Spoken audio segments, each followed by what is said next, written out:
Hello everyone. Welcome to परचम classes. तो चलिए, आज हमारी ज्योग्राफी में हम एक इम्पॉर्टेंट टॉपिक करने वाले हैं, that is related to the volcanoes. तो वॉल्केनोज के पढ़ेंगे, टाइप्स ऑफ वॉल्केनोज के बारे में पढ़ेंगे, इंट्रूसिव लैंडफॉर्म्स के बारे में, एक्सक्लूसिव लैंडफॉर्म्स के बारे में हम पढ़ेंगे। ठीक है, तो चलिए शुरू करते हैं आज का टॉपिक। और आज का हमारा टॉपिक है दैट इज दी वॉल्केनोज। सबसे पहले volcanoes. Volcanoes are classified on the basis of the nature of the eruption and the form developed at the surface. अब अलग अलग तरीके के हम लैंड आज जो है वो वॉल्केनोज के बारे में पढ़ेंगे। ठीक है, तो जैसे कि फॉर एग्जांपल हम देखेंगे कि हमारे पास कुछ वॉल्केनोज है जिन्हें हम बोलेंगे एज शील्ड वॉल्केनोज। सिमिलरली कुछ हमारे पास वॉल्केनोज है जिन्हें हम बोलेंगे कंपोजिट वॉल्केनोज। और हमारे पास वॉल्केनोज है जैसे कि कैल्डेरास। अब इन सभी के देखिए कुछ तो पॉइंट्स हैं वो आपको सीधे सीधे याद करने होते हैं, लेकिन पहले अगर इनका हम कंसेप्ट अच्छे तरीके से समझ लें। अगर हम कंसेप्ट समझ जाएंगे तो ऑटोमेटिकली हम क्या कर पाएंगे, इन्हें याद रख पाएंगे। तो आपको इन फैक्ट्स को बार बार क्रैमिंग करने की जरूरत नहीं पड़ेगी। ठीक है, तो कुछ नहीं, जो शील्ड वॉल्केनोज हैं, कंपोजिट वॉल्केनोज हैं, हमारे पास कैल्डेरास हैं, तो इन सब में डिफरेंस कहाँ पर है? तो डिफरेंस एक्चुअल में कहाँ पर है? तो डिफरेंस आता है इनके लावा से। ठीक है, क्योंकि इनके लावा जो है वो अलग अलग हैं, तो इन लावा की वजह से जो है हमें अलग अलग शेप्स के जो हैं, साइज के जो है हमें वॉल्केनोज देखने को मिलते हैं।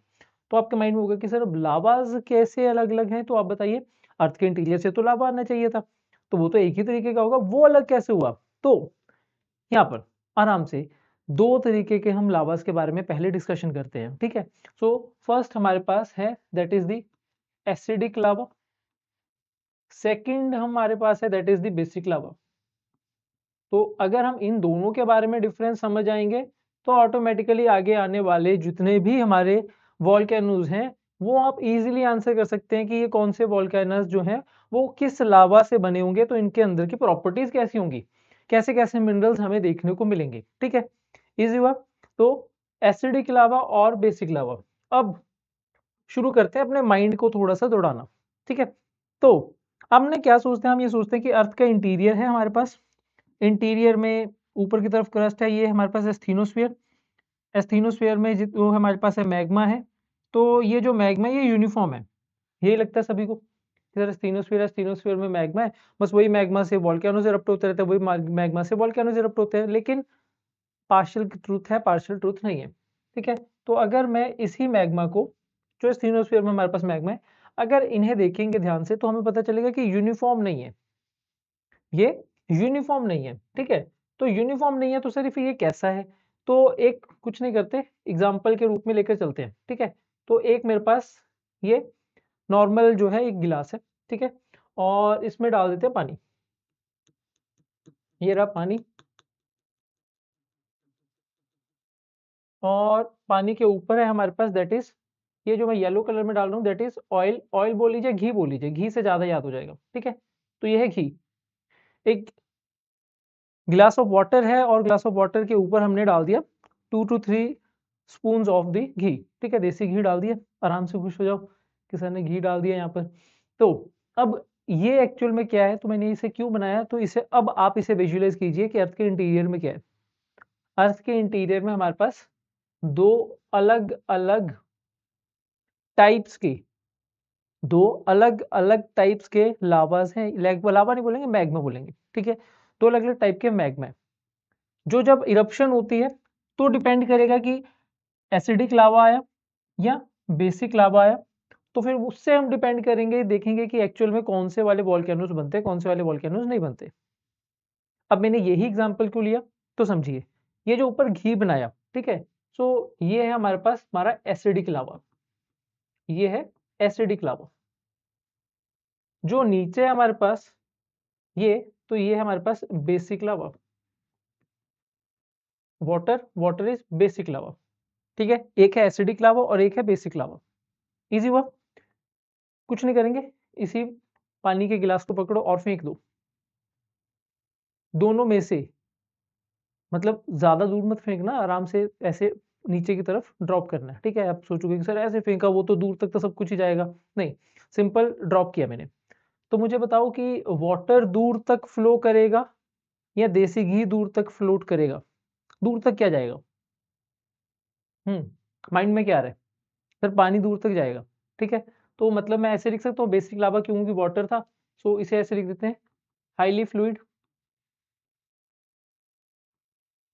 हाईली फ्लूइड, इजी हो गया, कोई भी गड़बड़ नहीं यहाँ पे की, हाईली फ्लूइड है बेसिक लावा। ये ज्यादा दूर तक नहीं गया देसी घी, तो इसे लिख देते हैं हाईली विस्कस, हाईली विस्कस मतलब थोड़ा सा स्टिकी है, ज्यादा दूर तक नहीं जाएगा, एक जगह पर जल्दी ही जो है वो रुक जाएगा, फैलेगा नहीं, ठीक है। तो अब देखो, एक मेरे पास माउंट वॉल्केनो बनेगा कुछ इस शेप में, और एक वॉल्केनो मेरे पास बनेगा कुछ इस शेप में, दोनों के बीच में डिफरेंस समझ आ रहा है। एक वॉल्केनो इस शेप में है, काफी दूर तक बना हुआ है, उसकी लेंथ ज्यादा है, हाइट नहीं है ज्यादा, लेंथ ज्यादा है, ठीक है। और दूसरा जो है वो हाइट में ज्यादा है, तो मुझे यहाँ से क्लियरली दिख रहा है कि यहाँ से मैग्मा फ्लो किया, यहाँ पर फ्लो किया, यहाँ पर कूल डाउन हो गया, ये दूर तक नहीं गया, यहाँ पर फ्लो किया, यहाँ पर फ्लो किया, यहीं पर कूल डाउन हो गया। तो मतलब जो इस शेप में मेरे पास वॉल्केनोस बनेंगे, ठीक है, इस शेप में वॉल्केनोस बनेंगे, तो क्या वो मैं बोल सकता हूँ एसिडिक लावा से बने होंगे, क्योंकि acidic lava they are more viscous, they are more sticky. On the other hand जो बेसिक लावा है, तो उनसे हमें कुछ इस शेप के क्या मिलने वाले हैं, वॉल्केनोस मिलने वाले हैं। और इजी हो गया अब तो, कोई डाउट तो नहीं, ठीक है, क्योंकि आगे जाकर हम पढ़ेंगे shield volcanoes, composite volcanoes, calderas, flood basalt province, तो सबके बारे में हमें पता होना चाहिए। तो एक हो गया मेरे पास हाईली फ्लूइड और दूसरा हो गया हाईली स्टिकी। चले आगे, नेक्स्ट दोनों के बीच में नेक्स्ट डिफरेंस, जो हमारे पास एसिडिक लावा होते हैं, ठीक है, तो इनमें जो सिलिका कंटेंट होता है, याद क्या रखना है, सिलिका कंटेंट, ये क्या होता है, सिलिका कंटेंट होता है हाई, इनमें होता है silica content high. On the other hand जो बेसिक लावा होते हैं, इनमें हमारे पास जो सिलिका कंटेंट मिलेगा, तो सिलिका कंटेंट इज लो, एक में सिलिका कंटेंट हाई है, एक में सिलिका कंटेंट है लो। याद कैसे करें सर, तो सिंपल याद करो कि दैट एसिडिक लावा, ये स्टीनोस्फीयर, स्टीनोस्फीयर के ऊपर क्या था, मेंटल, मेंटल के ऊपर क्या था हमारे पास क्रस्ट, क्रस्ट में क्या मिलता है, सीमा और सियाल, वहीं से सिलिका उठा लो, तो सीमा सियाल के पास में क्या था, दैट इज एसिडिक लावा। तो इसी वजह से इसमें ज्यादा क्या मिलेगा आपको, सिलिका कंटेंट ज्यादा, इधर सिलिका कंटेंट जो है वो क्या मिलेगा आपको, कम मिलेगा, ठीक है। एक साइड पर विस्कोसिटी ज्यादा, एक साइड पर विस्कोसिटी कम। अब जो थोड़ा सा अपोजिट चीज करनी है हमने, ठीक है, थोड़ी सी अपोजिट चीज करेंगे, और वो क्या है, और देखते हैं यहाँ पर दोनों के बीच में एक्सप्लोजिव कौन से हैं, एक्सप्लोजिव, ऑल्दो के एक्सप्लोजिव दोनों ही हैं, बट इन नेचर अगर देखते हैं तो एक्सप्लोजिव। सो एसिडिक लावा जो है these are highly explosive, acidic lava वाले जो होंगे ये होंगे हाईली एक्सप्लोजिव। तो हम देखेंगे आगे, ठीक है, कि कितने एक्सप्लोजिव होंगे, ठीक है। ऐसा नहीं है कि बेसिक वाले एक्सप्लोजिव होते, ये भी एक्सप्लोजिव होते हैं, बट कंपेयर करेंगे तो these are not highly explosive, not highly explosive, ठीक है। तो मतलब इन्हें जनरली हम बोल सकते हैं कि ये जो है ये थोड़े से क्वाइट वाले वॉल्केनोज हैं, ये एक्सप्लोजिव नहीं है। तो अब चीजें थोड़ी थोड़ी सी जो है माइंड में ग्रैब करनी शुरू कीजिए। दो तरीके के लावा, एसिडिक लावा, बेसिक लावा, एक में विस्कोसिटी ज्यादा है, एक में फ्लूइड ज्यादा, फ्लूइड प्रॉपर्टी ज्यादा है, सेकंड में सिलिका कंटेंट ज्यादा है, इधर सिलिका कंटेंट कम है, ये एक्सप्लोजिव ज्यादा है, ये एक्सप्लोजिव कम है, ठीक है। इतने क्लियर हुए। अब जब मैं आपको वॉल्केनोस की बेसिस के ऊपर लेकर चलूंगा, इनकी क्लासिफिकेशन के ऊपर लेकर चलूंगा, तो आप चीजें समझ आएंगे, ठीक है। तो फर्स्ट क्लासिफिकेशन, तो सबसे पहले मेरे पास जो वॉल्केनो है, तो ये वॉल्केनो है शील्ड वॉल्केनोस। तो सबसे पहले हम पढ़ेंगे शील्ड वॉल्केनोस। शील्ड क्या होती है, जब लड़ाई करते हैं तो एक हाथ में तलवार होती है, एक हाथ में शील्ड, ठीक है। तो वो ढाल, तो ढाल कैसी होती है, ऐसी होती है शील्ड। तो ये बन गया मेरे पास शील्ड वॉल्केनोस, ठीक है, शील्ड वॉल्केनोस। अब मुझे बताने की जरूरत है कि एसिडिक लावा से बने होंगे या बेसिक लावा से बने होंगे। So shield volcanoes are the largest of all the volcanoes on the earth. Example है हमारे पास Hawaiian volcanoes are the most famous examples. These volcanoes are made of the basalt, मतलब basic lava, a type of lava which is very fluid, दिख रहा है reading between the lines, very fluid lava है। Basalt, basalt से word बनाओ basic, ठीक है। when erupted for this reason these volcanoes are not steep, एक side पर स्लोप ज़्यादा है, एक साइड पर स्लोप बिल्कुल भी नहीं है। तो जिनकी स्लोप नहीं है, स्टीप स्लोप है, ठीक है, जिनकी स्टीप स्लोप नहीं है, तो वो कौन से? वो बने बेसिक लावा वाले। अगर यहीं पर हमारे पास एसिडिक लावा होता, थोड़ा स्टिकी होता, थोड़ा सा विस्कस होता, तो उसकी स्लोप ज़्यादा होती, दूर तक ना जाता वो, एक ही एरिया के ऊपर आपको देखने को मिलता। क्लियर हुआ? समझ आने शुरू हुआ? तभी मैंने स्टार्टिंग में ये करवा दिया कि एसिडिक और बेसिक लावा का डिफरेंस जान लीजिए, वोल्केनोज अपने आप ही सब आ जाएंगे। अब आपको टेंशन लेने की जरूरत नहीं कि सर वोल्केनोज कैसे याद करेंगे, कैसे याद नहीं करेंगे। नेक्स्ट मैंने बताया था कि देखो ये बेसिक लावा से तो बने हैं लेकिन एक्सप्लोसिव होते हैं, ठीक है। So they tend to become explosive, वैसे एक्सप्लोसिव नहीं है, लेकिन अगर ये जो वेंट है, ठीक है, जहां से मैग्मा फ्लो करता है, अगर यहाँ पर वाटर जो है इस वेंट के अंदर चला जाएगा तो ये बन जाते हैं explosive. But in whole they are low explosive in nature, वैसे जो है क्वाइट है, एक्सप्लोसिव कम है, लेकिन अगर यहाँ पर वाटर जो है वेंट में जाएगा तो ये क्या होगा, यहाँ पर आपको देखने को मिलता है कि ये ज्यादा एक्सप्लोसिव हो जाते हैं, ठीक है। So once the moving lava throws out the cone at the top, it develops into the cinder cone. Cinder cone कैसा होता है? तो जनरली शील्ड वोल्केनोज जो होते हैं, जब ये कंप्लीट हो जाएंगे, ठीक है, मतलब इनके मैग्मा आउटफ्लो कंप्लीट हो जाएगा तो ऊपर की तरफ कुछ इस तरीके के देखने को मिलते हैं, ठीक है, एक सिंडर कोन की शेप में ये आ जाएंगे। डन। तो ये होते हैं हमारे पास शील्ड वोल्केनोस।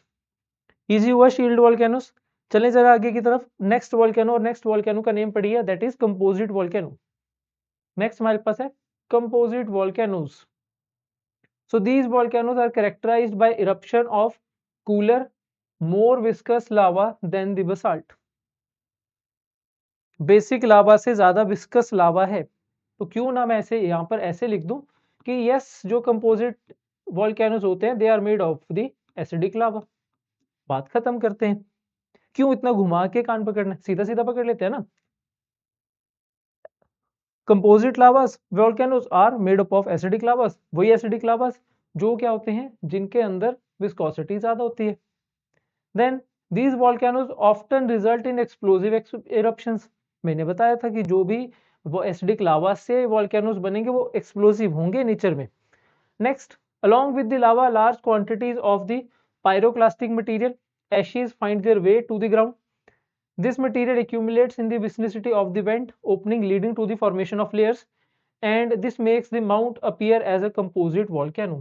तो कुछ इस शेप के अंदर आपको जो है ये वोल्केनो देखने को मिलेगा, ठीक है। और याद क्या रखना है, इस वोल्केनो में स्लोप जो है वो ज्यादा है, स्लोप ज्यादा है एज कंपेयर टू हमारे पास शील्ड वोल्केनोज, इनकी स्लोप ज्यादा है, ये एक्सप्लोसिव भी ज्यादा है, ठीक है, वो एक्सप्लोसिव कम है। लेकिन क्या सबसे ज्यादा एक्सप्लोसिव है ये? नो, इनसे ज्यादा एक्सप्लोसिव भी हमारे पास वोल्केनोज है, ठीक है। अभी तो क्या किया, अभी आपने ये कोनिकल सी शेप देख ली ना बनते हुए, ये कोनिकल सी शेप देख ली, ठीक है, और हमें पता है कि ये एक्सप्लोसिव नेचर के हैं। लेकिन अगर इनसे भी ज्यादा एक्सप्लोसिव नेचर के, मतलब हाईली एसिडिक लावा से कोई हमारे पास जो है वो वोल्केनोज बनेंगे, वो कितने ज्यादा एक्सप्लोसिव हो सकते हैं? वो इतने ज्यादा एक्सप्लोसिव हो सकते हैं कि ऊपर वाला पूरा का पूरा जो पोर्शन है ये उड़ा दिया जाएगा। इतना एक्सप्लोसिव कि ऊपर का जो पोर्शन दिख रहा है ना आपको, अगर यही ना मिले तो सिर्फ बेस बेस दिखे आपको, क्योंकि ऊपर वाला जो पोर्शन था इतना फोर्सफुली जो एक्सप्लोजन था उसकी वजह से वो पूरा कंप्लीटली वैनिश आउट हो गया। तो यहाँ पर मैं बात किसकी कर रहा हूँ, तो यहाँ पर मैं बात कर रहा हूँ थर्ड टाइप ऑफ वोल्केनोज की। और थर्ड टाइप ऑफ वोल्केनोज है most explosive volcanoes on the earth, जिन्हें हम बोलते हैं calderas. Calderas, so calderas are the most explosive volcanoes on the earth. कौन से लावा से बनेगी? बेसिक से या एसिडिक से? हाईली एसिडिक लावा से बनते हैं हमारे पास कैल्डेरास, ठीक है। ये दिख रहा है यहाँ पर इमेज देखो, ये कैल्डर है एक। ये हो सकता था कि आने वाले टाइम पीरियड में एक कंपोजिट वोल्केनो होता, लेकिन जो नीचे से लावा था वो इतना एसिडिक था, कितना एक्सप्लोसिव था कि इसने ऊपर वाला कंप्लीट जो पोर्शन था उसे उड़ा दिया, ठीक है। तो जिसकी वजह से इसकी अब जो शेप है कुछ ऐसी शेप रहेगी, बस ये इतनी शेप रहेगी इसकी। सो शुरू करते हैं calderas, most explosive. When they erupt, they tend to collapse on themselves rather than building any tall structure. The collapse depressions are called calderas, ठीक है। और जब स्लोली स्लोली ये जो कैल्डेरा वोल्केनोस होते हैं ये काफी ज्यादा डोरमेंट हो जाते हैं, ठीक है, मतलब एक्टिव नहीं होते, डोरमेंट हो जाते हैं, तो इन्हीं के अंदर जो है यहाँ पर क्या मिलता है हमें, वाटर जो है वो हो जाएगा एक्यूमुलेट और ये कैल्डेरा लेक्स बन जाते हैं। ठीक है, तो ये जो है कैल्डेरा लेक्स बन जाते हैं। क्लियर हुआ? इजी, कोई डाउट यहाँ तक? नो? चलें जरा आगे। तो 3 टाइप के हमने पढ़े, कंपोजिट, शील्ड और कैल्डेरास। डिफरेंस पढ़ा बिटवीन एसिडिक लावा और बेसिक लावा। चलिए आगे चलते हैं।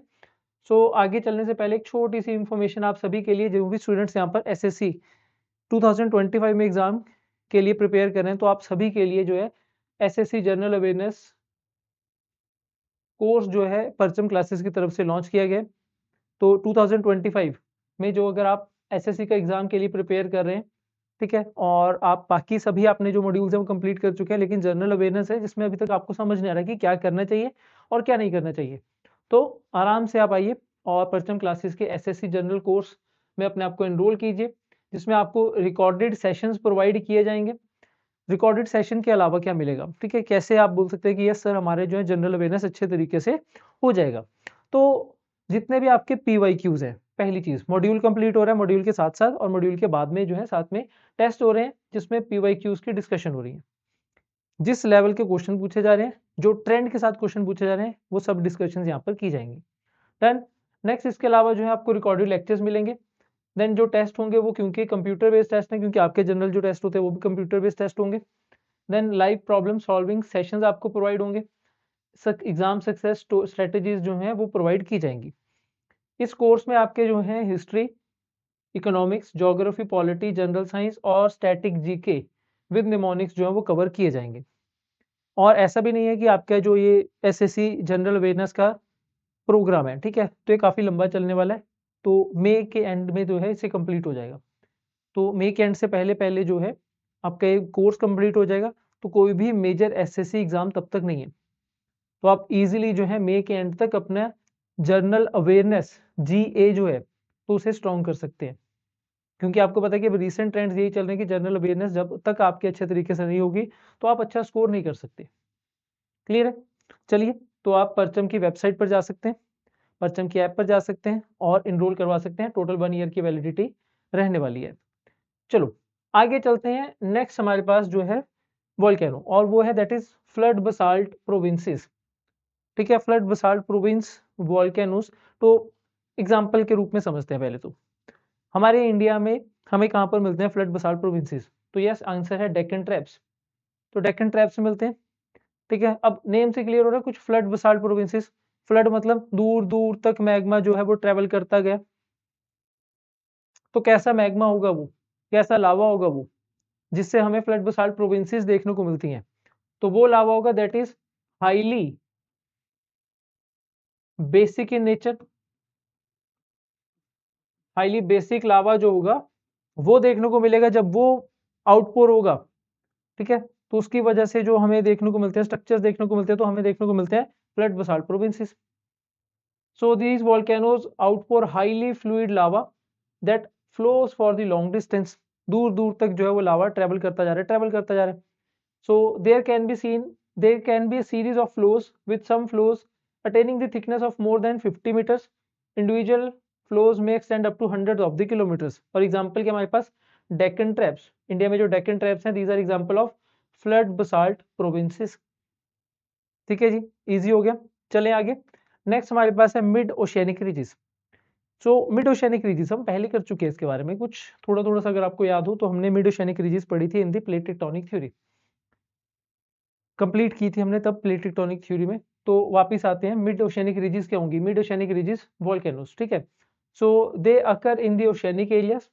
This is there is a system of mid oceanic ridges more than 70,000 km long that stretches along the all ocean basins. The central portion of this ridge experience frequent eruption. तो कब बनती हैं वैसे mid oceanic ridges? ठीक है, तो mid oceanic ridges बनती हैं जब हम देखते हैं कि दो जो है ओशियानिक प्लेट्स एक दूसरे से डाइवर्ज करती हैं। अगेन प्लेट टेक्टोनिक थ्योरी अगर आपने अच्छे तरीके से नहीं की तो जाइए प्लेट टेक्टोनिक थ्योरी की जो क्लास है हम कंप्लीट कर चुके हैं, तो उसे देखिए। ठीक है, आपको प्लेलिस्ट में मिल जाएगी, तो प्लेलिस्ट में जाकर देखिए। जब दो कॉन्टिनेंटल और सॉरी ओशियानिक प्लेट्स डाइवर्ज करती हैं तब नीचे से मैग्मा फ्लो होता है, और उस मैग्मा फ्लो होने की वजह से एक लॉन्ग माउंटेन रेंज जो है वो फॉर्म होती है। ओशियंस के अंदर एक कॉन्टिन्यूस माउंटेन रेंज आपको मिलती है जिसे हम बोलते हैं मिड ओशियानिक रिजेस। ठीक है, इजी हो गया। चलें आगे। नेक्स्ट अब आते हैं जरा intrusive land forms of volcanoes की तरफ। तो ये तो जो भी चीजें हमने देखी, कंपोजिट वॉल्केनोस बने, कैल्डरास बने, शील्ड वॉल्केनोस बने, ये सब कहाँ बने? सरफेस के ऊपर। ठीक है, हमने अभी तक ये सोचा कि दैट जो मैग्मा नीचे से फ्लो कर रहा है वो सरफेस के ऊपर कैसे अलग अलग शेप्स में आ रहा है। ठीक है, तो वो शील्ड वॉल्केनोस बन रहे हैं, वो कंपोजिट वॉल्केनोस बन रहे हैं, वो अलग अलग चीजें बन रही हैं। अब हमने क्या फोकस करना है? तो अब हम फोकस करेंगे कि अगर वो जो मैग्मा नीचे से फ्लो कर रहा है स्थिनोस्फीयर से, वो सरफेस तक नहीं पहुंचा, सपोज कीजिए कि ये सरफेस है, ये सरफेस है, ठीक है, ये सरफेस तक नहीं पहुंचा, लेकिन सरफेस के नीचे ही वो कूल डाउन हो गया, सरफेस के नीचे ही वो कूल डाउन हो जाएगा। तो कूल डाउन होने के बाद, सरफेस के नीचे कूल डाउन होने के बाद वो कैसे अलग अलग लैंड फॉर्म्स बनाएगा, ये हमने समझना है। और क्या यहाँ से क्वेश्चन आते हैं? तो आंसर है यस, यहाँ से क्वेश्चन आते हैं। ठीक है, क्वेश्चन कैसे आते हैं? तो जनरली आपसे जो है ये डायरेक्टली क्या पूछे जाते हैं, इन लैंडफॉर्म्स के बारे में पूछ लिया जाएगा। कैसे? इनकी शेप्स के बारे में पूछा जाएगा। ठीक है, तो ये तो ऊपर हमें वॉल्केनो दिख रहा है, तो इसे नहीं फोकस में करेंगे, ये नीचे जितने भी हमारे पास लैंडफॉर्म्स हैं इन्हें देखेंगे। ठीक है, जैसे कि हम इंपॉर्टेंट हमारे पास सिल्स, सिल्स आपसे पूछा गया है। देन सिमिलरली हमारे पास डाइक, डाइक क्या होते हैं? देन लेपोलिथ्स क्या होते हैं? ठीक है, देन सिमिलरली हमारे पास लेकोलिथ्स क्या होते हैं? फैकोलिथ्स क्या होते हैं? तो ये सब पता होने चाहिए। जब तक ये अच्छे से तरीके से हमें नहीं पता होंगे तो क्वेश्चंस नहीं आने वाले। तो पीछे वाला इजी था, उसमें ज़्यादा डिफिकल्टी नहीं की। आगे चलें तो इंट्रूसिव लैंडफॉर्म्स पढ़ें, एक-एक करके इनके बारे में देखते हैं और साथ में क्या करेंगे, डायग्राम बनाते रहना। ठीक है? तो डायग्राम बनाते रहोगे तो आपको काफ़ी ईज़ी रहने वाला है। तो आपको प्रॉब्लम नहीं होगी, क्योंकि एग्ज़ाम के टाइम पीरियड में ये जो डायग्राम्स आप बनाने वाले हो कॉपी में, यही याद आने वाले हैं। ऐसा कुछ नहीं होगा कि नोट्स के अंदर कुछ लिखा था वो याद आ जाएगा। जो खुद हाथ से डायग्राम्स बनाए होंगे, चाहे नोट्स के अंदर बना लीजिए, तो वो आपको ईज़िली याद हो जाएँगे। ठीक है? थोड़ी-सी ट्रिक्स हैं, वो ट्रिक्स याद करनी है। यस, ट्रिक्स से मैं आपको याद करवा दूँगा। ठीक है? तो सबसे पहले इंट्रूसिव लैंडफॉर्म है हमारे पास, दैट इज़ लेकोलिथ। सबसे पहले इंट्रूसिव लैंडफॉर्म है दैट इज़ लेकोलिथ। ठीक है? तो लेकोलिथ याद कैसे करें? देखो, ईज़ी है, लेकोलिथ नाम याद कर सकते हैं, बट अपनी कॉपी में कभी भी ऐसे लिखना मत। मैं जब भी लेकोलिथ लिखूंगा अपनी कॉपी के अंदर, तो मैं इसे कुछ इस तरीके से लिखूंगा, लेकोलिथ्स। मतलब मैंने फोकस किस पे किया? मैंने फोकस किया सी के ऊपर, मैंने सी को इंटेंशनली टेढ़ा कर दिया, मैंने सी को इंटेंशनली थोड़ा सा टिल्ट कर दिया। क्यों कर दिया? क्योंकि अब मेरे सबकॉन्शियस माइंड को पता है कि मैं जब लेकोलिथ लिखता हूं ना, तो मैं सी को टिल्ट कर देता हूं। अब टिल्ट किया क्यों? क्योंकि जब हम लेकोलिथ्स देखते हैं ना, तो लेकोलिथ्स का जो ऊपर वाला पोर्शन है, ठीक है, रूफ वाला पोर्शन है, तो यहाँ पर आपको मिलता है एक डोम लाइक स्ट्रक्चर। तो कुछ इस तरीके से जो है इनकी रूफ देखने को मिलती है। तो मैंने सी भी कैसे लिखा? मैंने सी भी तो ऐसे ही लिखा। ईज़ी हुआ ना? क्योंकि एग्ज़ाम में बैठे होंगे फिर हमें नहीं याद होगा। तो पहले से ही ऐसे लिख लो, ऐसे लिख लो। ठीक है? सो लैकोलिथ्स होते क्या हैं? So they are large dome shaped intrusive bodies with level base and connected by a pipe like conduct from below. ठीक है? So it can be regarded as the localized source of the lava that finds the way to the surface. तो ध्यान से देखेंगे laccolith. तो laccolith में हमने क्या लिखा हुआ है? लेकोलिथ में सबसे पहले तो ऊपर जो है डोम लाइक शेप है, ये रही डोम लाइक शेप। ठीक है, नीचे जो है यहाँ पर फ्लैट है, यहाँ पर फ्लैट है, ऊपर डोम लाइक शेप है और नीचे जो है एक पाइप के साथ कनेक्टेड है। तो जब भी लेकोलिथ लिखेंगे पहले तो सी जो है वो थोड़ा सा टिल्टेड करके लिखेंगे सी। ठीक है, देन इसके बाद क्या लिखेंगे? सी के अलावा साइड में अलग से ऐसे भी बना सकते हैं कि मशरूम शेप जो है, तो मशरूम शेप हमारे पास होती है, दैट इज द लेकोलिथ। तो मशरूम शेप में भी हम क्या कर रहे हैं? ऊपर जो है इसे हम डोम लाइक करेक्टर बना रहे हैं, नीचे से जो है ये कनेक्टेड है एक वेंट के साथ, एक पाइप के साथ। आगे जाके इस पाइप को कुछ नेम देंगे, ऑल्दो यहाँ पे लिखा हुआ कि इसे हम बोलते हैं डाइक। ठीक है, ये भी क्वेश्चन आपके आ चुका है कि डाइक क्या चीज है। डन। चलें आगे, लेकोलिथ कंप्लीट हो जाएगा तो कुछ नहीं करना, सी को इंटेंशनली ऐसे लिख लेना और याद हो जाएगा कि ये है लेकोलिथ। ठीक है, आगे चलते हैं। नेक्स्ट है हमारे पास तीन। अब तीन कौन कौन से हैं? तो हम पढ़ेंगे और दी लेपोलिथ, हम पढ़ेंगे फैकोलिथ और हम पढ़ेंगे सिल्स के बारे में। किन किन के बारे में पढ़ेंगे? लेपोलिथ, फैकोलिथ और सिल्स के बारे में। इमेज देखो और याद करो, सिंपल कंसेप्ट, सिर्फ इमेज देखते चलो और याद करते चलो। ठीक है, तो मैं यहाँ पर साइड हो रहा हूँ, तो पहले इस साइड पर हमारे राइट साइड पे जो है, तो ये है लेपोलिथ्स, ये है lopoliths. Opposite of the laccolith. Laccolith कुछ इस शेप में है, लेपोलिथ जो है वो कुछ इस शेप में है, दिख रहा है? तो कुछ नहीं करेंगे, मैं ये नीचे वाला अगर ये हटा दूं तो ये कैसा लग रहा है? तो ऐसा लग रहा है कि एक कटोरी है, कटोरी टाइप सी है, जिसमें मैं आपको कुछ भी सर्व कर सकता हूँ। तो इसे बोल देते हैं ना कि ये सॉसर शेप है, सॉसर शेप। तो सॉसर शेप में क्या है मेरे पास? लेपोलिथ। तो ये है हमारे पास लेपोलिथ।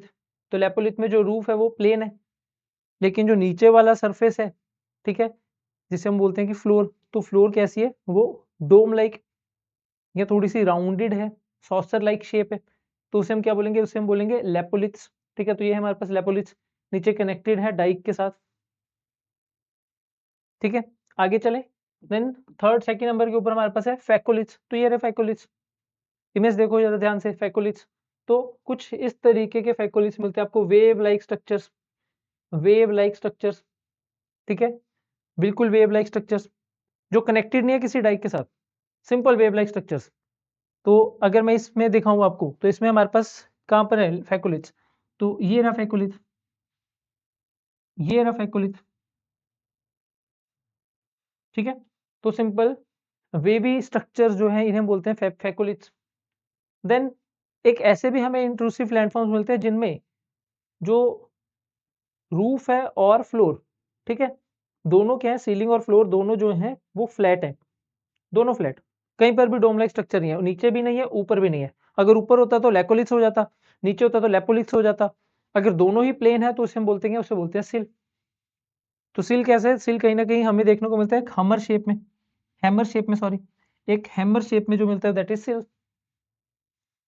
ठीक है, अब इसी को यहाँ पर आप क्या फाइंड आउट कर सकते हैं? यस। तो चलो रुको, मैं इसे जूम करता हूँ, तो अब जरा ध्यान से देखो।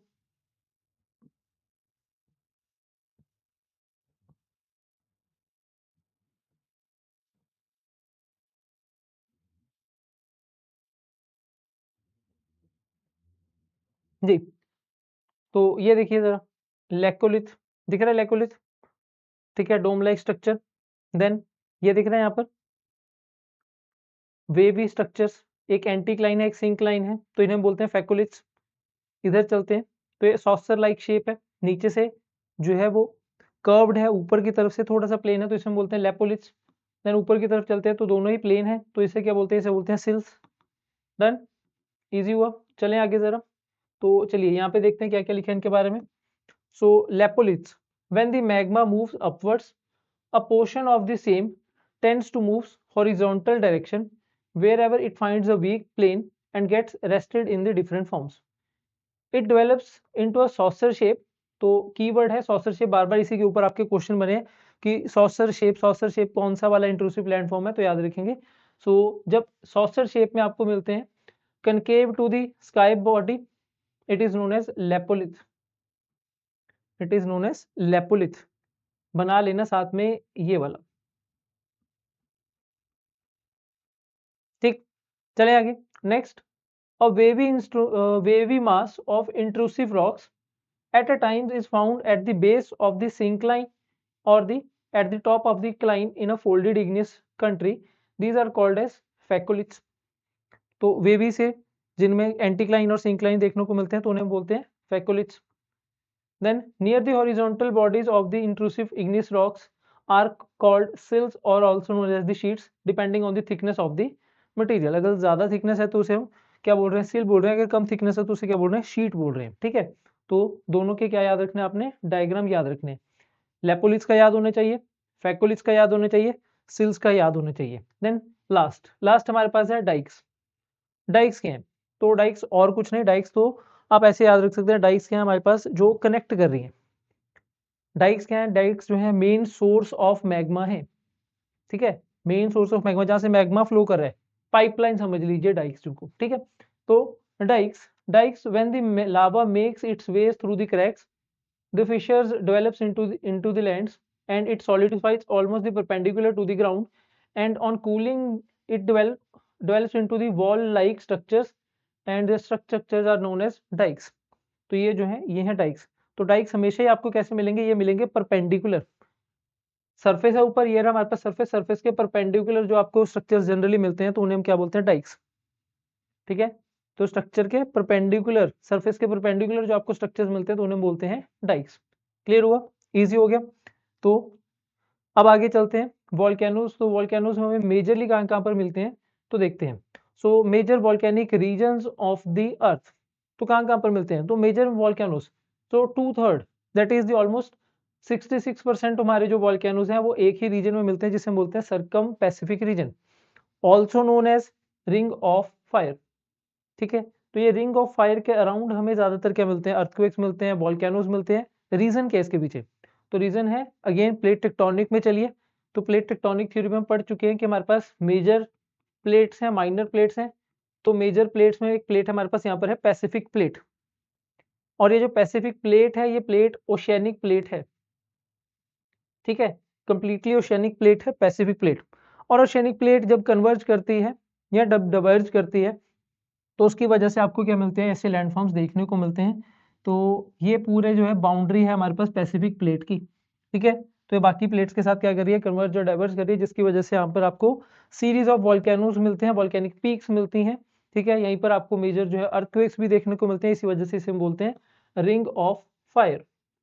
तो ये है रिंग ऑफ फायर, जहाँ पर हमें ऑलमोस्ट 2/3 जो है वर्ल्ड के वो वॉल्केनोज देखने को मिलते हैं। तो और यही बार बार न्यूज में रहते हैं। ठीक है, जैसे कि अभी रिसेंटली माउंट मेरापी इंडोनेशिया में न्यूज में, क्यों, क्योंकि वो भी किसका पार्ट है, वो भी इसी का पार्ट है। जापान में वॉल्केनिक इरप्शंस होती हैं बार बार, क्यों, क्योंकि वो भी किसका पार्ट है, Pacific plate ring of fire का पार्ट है। ठीक है, देन हमारे पास यहाँ पर फिलीपींस है, अगेन न्यूज में रहता है। तो आप सभी के लिए एक छोटा सा क्वेश्चन, आप बताएंगे कि अभी रिसेंटली कौन कौन से वॉल्केनोज न्यूज में थे। ठीक है, लास्ट 6 मंथ्स में कौन कौन से वॉल्केनोज न्यूज में थे, कुछ मत करना, सिंपल लिखना वॉल्केनिक इरप्शन, न्यूज पे जाना, गूगल पे जाना, जो माउंट जो वॉल्केनोज आपको मिलेंगे तो वो आपने कमेंट सेक्शन में लिखने हैं विद देयर लोकेशन। क्योंकि अगर आप एग्जाम की तैयारी कर रहे हैं तो कौन सा वॉल्केनो कौन से एरिया में है, कौन सी कंट्री में है, ठीक है, तो वो याद होना चाहिए आपको। ठीक है, चलें आगे। तो सबसे ज्यादा हमें वॉल्केनोज मिलते हैं यहाँ पर, देन अटलांटिक रीजन में मिलेंगे, मेडिटेरियन रीजन में मिलेंगे जहाँ पर यूरेशियन और अफ्रीकन प्लेट की इंटरेक्शन हो रही है। देन हमारे पास ईस्ट अफ्रीकन रिफ्ट वैली में हमें वॉल्केनिक पीक्स मिलती हैं। ईस्ट अफ्रीकन रिफ्ट वैली वही रीजन जहाँ पर दो प्लेट्स जो हैं हमारे पास क्या कर रही हैं, डाइवर्ज कर रही हैं। ठीक है, डाइवर्जेंट बाउंड्री है, तो यहाँ पर हमें वॉल्केनिक पीक्स मिलती हैं लाइक माउंट किलिमंजारो। तो वहाँ पर भी हमें क्या मिलेगा, देखने को मिलती हैं वॉल्केनिक पीक्स देखने को मिलती हैं। डन। तो ये आज हमने क्या किया, कंप्लीट किया वॉल्केनोस। ठीक है, तो वॉल्केनोस में हमने क्या क्या किया तो एक बार गो थ्रू करते हैं। तो स्टार्टिंग में हमने डिफरेंस बिटवीन एसिडिक लावा और बेसिक लावा किया। देन एसिडिक लावा बेसिक लावा समझने के बाद हम समझ पाए शील्ड वॉल्केनोस के बारे में। देन हम समझ पाए कंपोजिट वॉल्केनोस के बारे में, कैल्डरास जो सबसे ज्यादा एक्सप्लोजिव है। देन सिमिलरली हमने क्या पढ़ा about the flood basalt provinces. ठीक है, मिड ओशियनिक रिजेस।